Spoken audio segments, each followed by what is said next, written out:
मंगत लाल अपनी पत्नी शर्मीली और बेटी रूबी के साथ उदयपुर नगर में रहता था। पेशे से वो एक जमींदार था, लेकिन वो बहुत ही कंजूस और लालची किस्म का इंसान था। उसे पैसे और धन से कभी संतुष्टि नहीं होती थी। वो हर वक्त लोगों से ठगी करके धन जुटाने में लगा रहता था। एक दिन शर्मीली ने उससे कहा, अजी सुनते हो, कुछ पैसे और गहने दे दो, मुझे अपनी भतीजी की शादी में जाना है। क्या तुम हर वक्त मेरे पैसे उड़ाने में लगी रहती हो? हैं? तुम्हें समझ नहीं आता मैं कितनी मेहनत से पैसे कमाता हूँ? हैं? हाँ, मैं जानती हूँ कितनी मेहनत से कमाते हो, पर मुझे कुछ पैसे दे दो ना।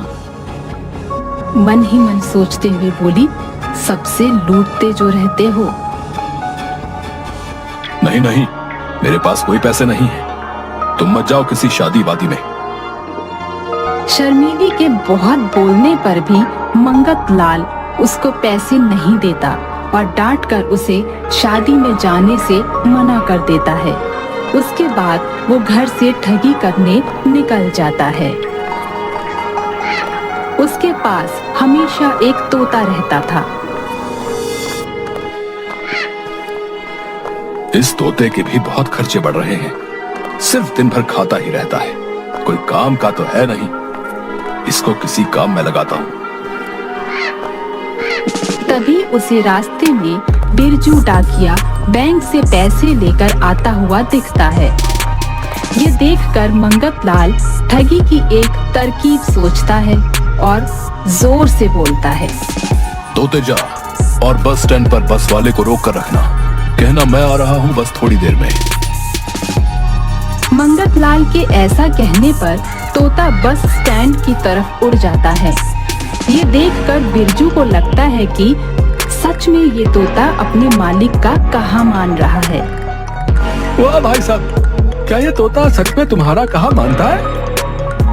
हाँ, ये मेरा दुलारा और आज्ञाकारी तोता है। ये तो मेरे बहुत काम का है, मैं साइकिल चला चला कर थक जाता हूँ, ये मेरा काम आसान कर देगा।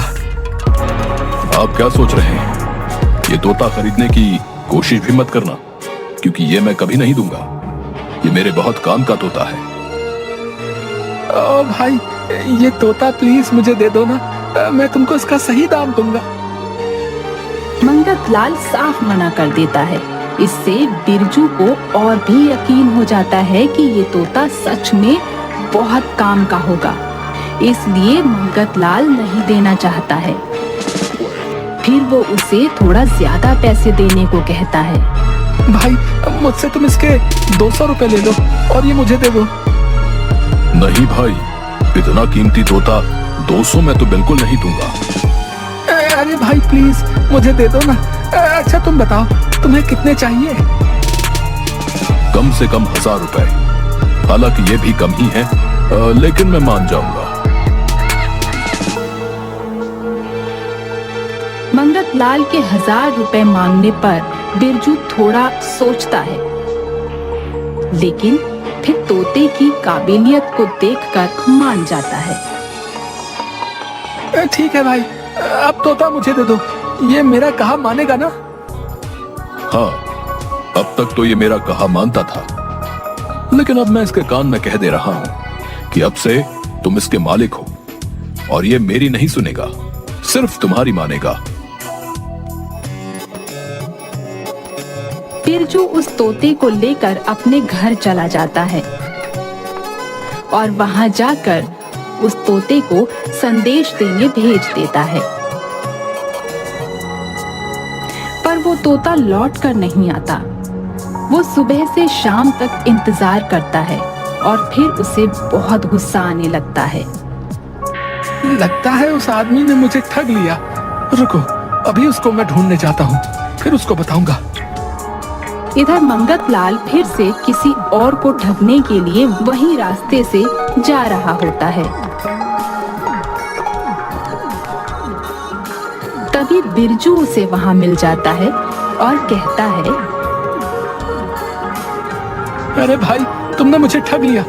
उस तोते को मैंने संदेश देकर भेजा तो वो वापस ही नहीं आया। तुम क्या पागलों जैसी बातें कर रहे हो? मैं तुम्हें क्यों ठगूंगा? मैंने तो तुम्हें अपना दुलारा तोता दे दिया। तो फिर वो वापस क्यों नहीं आया? तुमने उस तोते को जहां संदेश पहुंचाने भेजा था, वो जगह पहले उसे दिखाई थी? नहीं भाई, मैंने तो ऐसा नहीं किया था। तो वो वापस कहां से आएगा? तुमने तो मेरा तोता ही घुमा दिया। अब मैं क्या करूं? हे भगवान, मेरा तोता बेचारा कहां चला गया?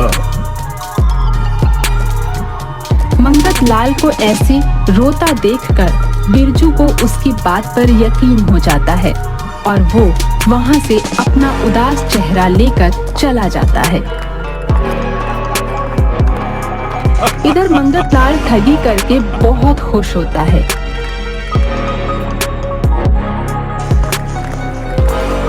अगले दिन हरिया नाम का एक लड़का नौकरी की तलाश में भटक रहा होता है और तभी मंगत लाल भी साधु का रूप बनाए वहां से गुजर रहा होता है। हरिया को देखकर मंगत लाल बोलता है, बालक, मैं तुम्हारी परेशानी जानता हूँ। तुम अपनी नौकरी को लेकर परेशान हो ना? लगता है ये बाबा अंतर्यामी है, मेरे बिना कुछ कहे ही मेरी परेशानी जान गए। बेटा, तुम परेशान ना हो। मेरा एक कहा मान जाओगे तो तुम्हारी सब परेशानी खत्म हो जाएगी। हरिया नौकरी को लेकर वैसे ही परेशान था तो बाबा की कही सारी बातें उसे सही लगने लगती हैं और वो मन में सोचता है कि क्यों ना इनका कहा करके देख लूं। हाँ बाबा, बताइए, मैं जरूर करूंगा। बेटा, तुम अगर 500 रुपए अपनी नौकरी के नाम पर मुझ जैसे भिक्षुक को दान करोगे तो तुम्हारी नौकरी 10 दिनों में लग जाएगी।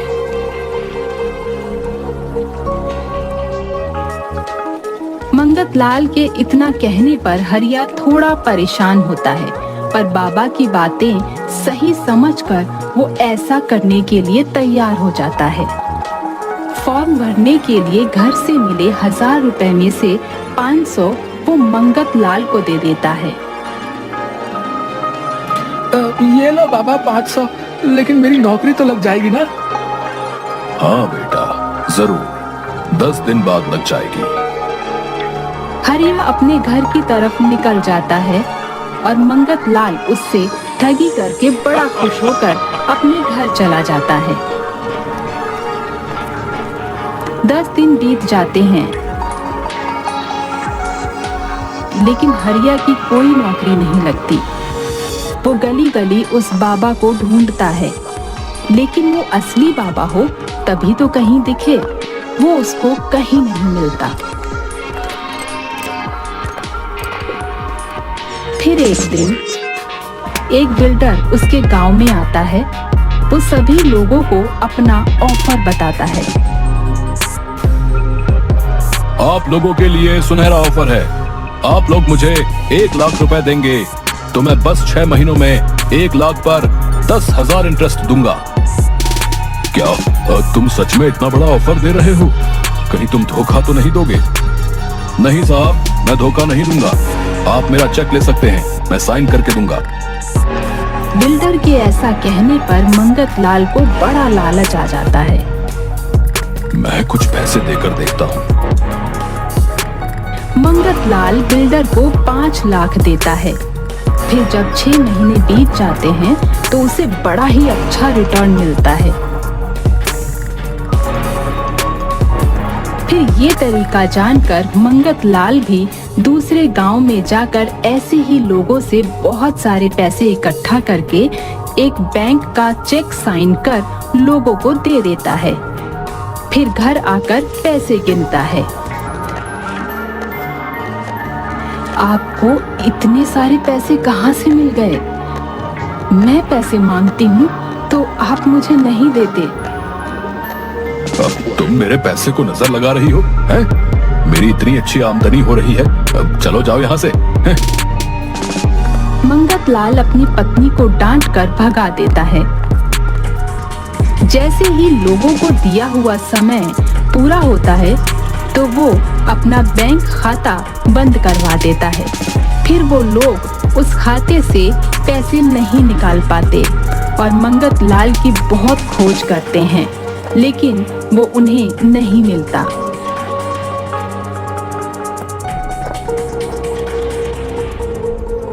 इधर मंगत लाल, मैं बहुत ही अमीर बन गया हूँ। इतने सारे पैसे कमाकर मजा आ गया। कुछ ही दिन बीतते हैं और दूसरे गांव में वही बिल्डर जाता है तो सभी गांव वाले उसे पकड़ के मारने लगते हैं और उसे ये सारी बात बताते हैं। मैंने तो ऐसा नहीं किया ना। मैं तो सच में आप लोगों को पैसे देने की बात कर रहा हूँ। लेकिन गांव वालों को उस पर विश्वास नहीं होता और बिल्डर समझ जाता है कि उसके इस तरीके का कोई गलत फायदा उठाकर लोगों को लूट रहा है। मैं उसी गांव जाता हूँ जहाँ पहले ये स्कीम चलाई थी और उस व्यक्ति को ढूंढकर उसे चूना लगाता हूँ। बिल्डर उदयपुर गांव में आता है।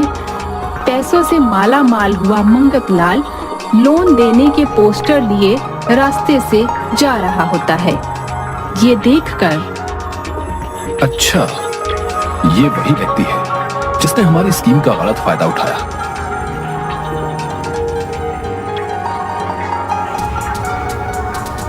रुको सर, हम आपके लिए फिर एक नया ऑफर लाए हैं। हाँ, जल्दी बताओ क्या ऑफर लाए हो? सर, अब केवल 1 महीने में आपको 1 लाख पर 20,000 रुपए मिलेंगे। ये ऑफर बस कुछ ही दिन के लिए है।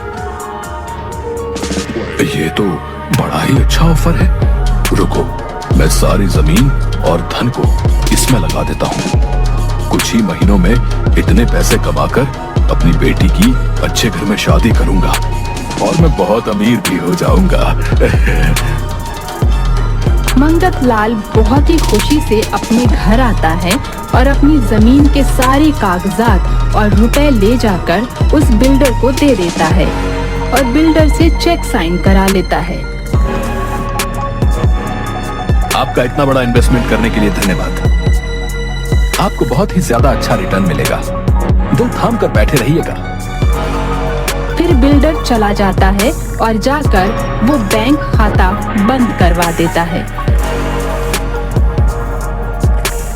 महीना बीत जाता है और इधर मंगत लाल इंतजार कर रहा होता है कि वो बिल्डर आएगा और उसे बहुत सारे पैसे देगा, लेकिन वो नहीं आता। 10 दिन और बीत जाते हैं।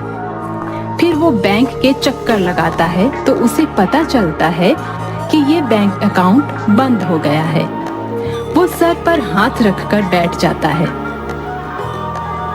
हे भगवान, मैं तो लुट गया, बर्बाद हो गया। उसने मुझे ठग लिया। आज तक मैंने लोगों को ठगा और आज उसने मुझे पूरी तरह से ठग लिया।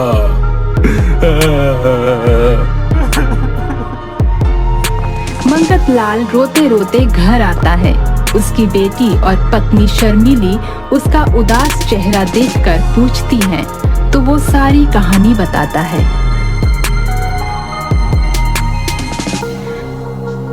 बहुत ही अच्छा हुआ। आप जैसे लोगों के साथ ऐसा ही होना चाहिए। हम अब घर छोड़कर जा रहे हैं।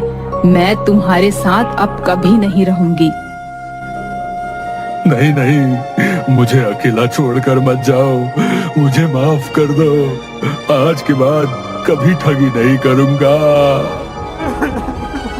मंगत लाल अपनी पत्नी और बेटी को रोकता है, लेकिन वो उसे छोड़कर चली जाती हैं। मंगत लाल को अपने किए पर बहुत पछतावा होता है और वो सोचता है कि फिर वो कभी ऐसा नहीं करेगा।